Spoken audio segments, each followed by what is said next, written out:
जय श्री श्याम बच्चों, कैसे हैं आप सब। आज हम एक बहुत बड़ी कंफ्यूजन को दूर करने वाले हैं।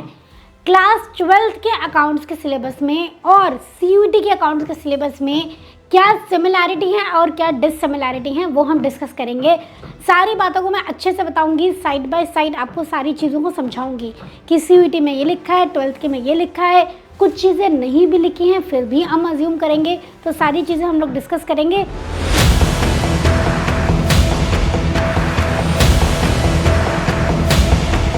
Syllabus comparison class 12th versus CUET account subject. तो सीयूईटी में जो आपकी पहली यूनिट है अकाउंटिंग फॉर पार्टनरशिप, उसमें आपको nature of partnership firm, partnership deed, meaning, importance, final accounts of partnership, fixed या fluctuating capital, P and L appropriation accounts, ये सब पढ़ना है। क्या ये सब 12th में भी पढ़ना था? हाँ, ये सब 12th में भी है। पार्टनरशिप के फीचर्स, पार्टनरशिप डीड, ठीक है। ये नहीं गिवन है स्पेसिफिकली तो इसका मतलब ये नहीं कि आएगा नहीं, आएगा, ठीक है। Provisions of partnership act in absence of partnership deed, ये भी आपको करना है। फिक्स्ड फ्लक्चुएटिंग कैपिटल तो लिखा ही था वहाँ पे। अब मज़े की बात ये है, बच्चों को लगता है पास्ट एडजस्टमेंट और गारंटी नहीं आएगा। पास्ट एडजस्टमेंट और गारंटी भी आएगा, ठीक है। ये यहाँ पे भी है क्लास 12th में और ये सीयूईटी में भी है। क्वेश्चंस हैं, आप देखना ध्यान से, पूछे हुए हैं, ठीक है। तो क्लास 12th में आपका गारंटी और पास्ट एडजस्टमेंट टॉपिक है और provisions of Indian partnership in absence of partnership deed है।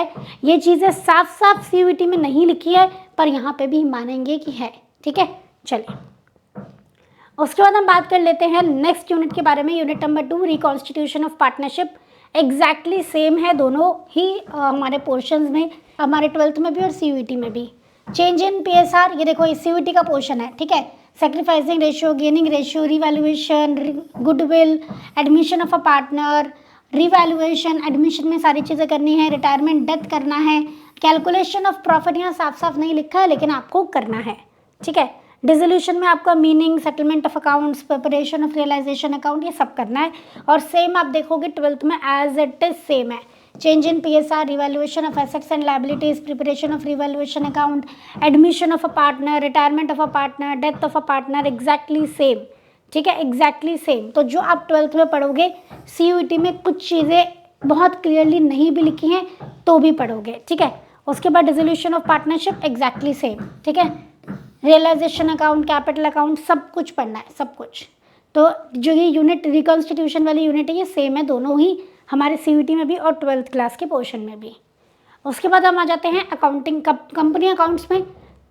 तो उसमें आपका देखो सीयूईटी में आपको share capital, meaning, nature, type, accounting for share capital, issue, allotment of equity, preference share, over subscription, under subscription, सब कुछ है, ठीक है। Issue of shares for consideration other than cash, सब कुछ है। फॉर फ्यूचर ऑफ शेयर, री issue for future of share, presentation and companies balance sheet, बताओ सीयूईटी में ये भी है। और इशू ऑफ डिबेंचर्स भी पूरा है, ठीक है, समझ गए। अब इशू ऑफ डिबेंचर में एक पॉइंट नहीं लिखा है कि रिडम्पशन के बेसिस पे इशू में क्या एंट्री आएगी, ये लिखा नहीं है पर है, वो भी करना है हमें, ठीक है। तो पूरा करना है सेम, जो 12th में आप करोगे कंपनी अकाउंट्स में सेम आपको सीयूईटी के लिए भी पढ़ना है। Accounting for share capital, features and type of company, share and share capital, accounting for share capital, ये सब आएगा, ठीक है। Over subscription, under subscription, other than cash, ये private placement, ESOP, sweat equity share लिखा नहीं है बट मेरा सजेशन है कि एक बार नज़र मार जाना बस। उसके बाद आपका for future and re issue of shares और बैलेंस शीट का डिस्क्लोजर, इक्विटी शेयर का डिस्क्लोजर एंड बैलेंस शीट, सब कुछ आ गया। और डिबेंचर में आपका थ्योरी आ जाएगी और डिबेंचर अदर देन कैश आ जाएगा। कोलेट्रल सिक्योरिटी वगैरह लिखा नहीं है यहाँ पे सीयूईटी में, ठीक है। सीधा सीधा यहाँ पे डिबेंचर का एट प्रीमियम, पार और कंसिडरेशन अदर देन कैश लिखा है। तो जितना लिखा है डिबेंचर तो उतना ही कर लो बस, ठीक है। कोलेट्रल नहीं लिखा है तो रहने देंगे आप। इंटरेस्ट की एंट्रीज देख जाना, इट इज़ सजेस्टेड कि आप डिबेंचर वाले पोर्शन में इंटरेस्ट की एंट्री देख जाओ, लिखा नहीं है फिर भी करा तो हुआ ये ना, क्या दिक्कत है। देखो एनटीए तो कह सकता है कि भैया 12th पढ़ के आए हो तो हम ये एग्जाम में दे सकता है, बिल्कुल ऐसा वर्ड बाय वर्ड सिलेबस पे नहीं जाने का है, ठीक है। चलिए नेक्स्ट है हमारा analysis of financial statement. CUET का सिलेबस देख लेते हैं। तो financial statement of company, simple financial statement of company, prescribe form जो है मतलब फॉर्मेट, कंपनीज का बैलेंस शीट पेंडल का फॉर्मेट सिंपल। फिर उसके बाद एनालिसिस में meaning, significance, purpose, limitation, tools आ जाएंगे, कंपैरेटिव, कॉमन साइज, सेम आपका 12th वाला है। अकाउंटिंग रेशियो आ जाएंगे। यहाँ पे अकाउंटिंग रेशियो की हेडिंग्स की हैं, सब हेडिंग्स नहीं गिवन है कौन कौन सी रेशियो है डिटेल में, तो सारी 12th वाली रेशियो आपको करनी है। कैश फ्लो स्टेटमेंट में आपका प्रिपरेशन आ जाएगा, एडजस्टमेंट आ जाएगी सारी, राइट। चलिए, रिवाइज्ड अकाउंटिंग स्टैंडर्ड पूरा AS3 रिवाइज्ड, यहाँ भी सेम है बिल्कुल। P&L और बैलेंस शीट जो नए फॉर्मेट में है, ठीक है। Tools of financial statement, comparative common size, accounting ratio same आपकी सारी वही हैं हेडिंग्स, प्रॉफिटेबिलिटी रेशियो तक। कैश फ्लो में meaning, objective, cash and cash equivalent. देखो आप कैश फ्लो स्टेटमेंट बनाना सीखोगे तो what is cash and cash equivalent तो ऑटोमेटिकली सीखोगे ही ना, तो उसमें तो कोई मुझे बताने की जरूरत नहीं है कि वहाँ साफ साफ नहीं लिखा फिर भी करना है, पूरा करना है कैश फ्लो स्टेटमेंट भी। जो आपकी लास्ट वाली बुक है पूरी करनी है आपको, ठीक है। गॉट इट, समझ में आया। तो अभी आपने देख लिया कि क्या क्या सिमिलैरिटी और डिससिमिलैरिटी है between CUET and class 12 syllabus. बहुत ज़्यादा डिफरेंस नहीं है एंड इट इज़ सजेस्टेड कि जो आप क्लास 12 में पढ़ रहे हो आप सारा CUET के लिए भी पढ़ के जाओ, राइट। डिबेंचर्स में कोलेटरल सिक्योरिटी वाला पोर्शन है, वो चाहो तो आप छोड़ सकते हो, बट जहाँ इतना सब कर रहे हो तो कोलेटरल सिक्योरिटी की 2 एंट्री में भी क्या ही जाता है, तो करके जाना, क्योंकि NTA का कोई भरोसा नहीं है। क्वेश्चन वहाँ पे दे देंगे, आप ये नहीं कह पाओगे सिलेबस से बाहर है, ठीक है। समझ में आया, क्योंकि उन्होंने डिबेंचर्स पोर्शन लिखा है, तो डिबेंचर में वो ये कह देंगे कि भैया कोलेटरल भी आ जाता है, फिर आप क्या कर लोगे।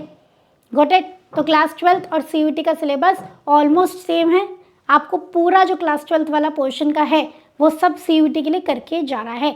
11th क्लास का कुछ भी आपका CUET में नहीं पूछा जाएगा, सारा क्लास 12 का पोर्शन आपका पूछा जाएगा। समझ गए आप सारी बातें। आई होप वीडियो यूजफुल लगी है, लाइक करेंगे और फ्रेंड्स के साथ ज़रूर शेयर करेंगे, ताकि उन्हें भी जो अगर लग रहा है कि हाय पता नहीं CUET अकाउंट्स क्या ही बवाल है, कोई बवाल नहीं है। क्लास 12 में अच्छे से पढ़ाई कर लो, फिर उसके बाद MCQ की प्रैक्टिस कर लेना, आपका CUET अच्छे मार्क्स से क्लियर हो जाएगा। समझ गए सारी बातें। पर शर्त यही है कि क्लास 12 में आपको एक एक कॉन्सेप्ट को अच्छे से समझना पड़ेगा, क्योंकि CUET में आपके MCQs आते हैं, उसमें और डिटेल अंडरस्टैंडिंग चाहिए होती है कॉन्सेप्ट की। समझ गए ना आप सारी बात। चलिए, तो यहीं पे वीडियो को लाइक कर दे और हम आज का सेशन यहीं एंड करते हैं। मिलते हैं अगले सेशन में। थैंक यू सो मच बच्चों, जय श्री श्याम।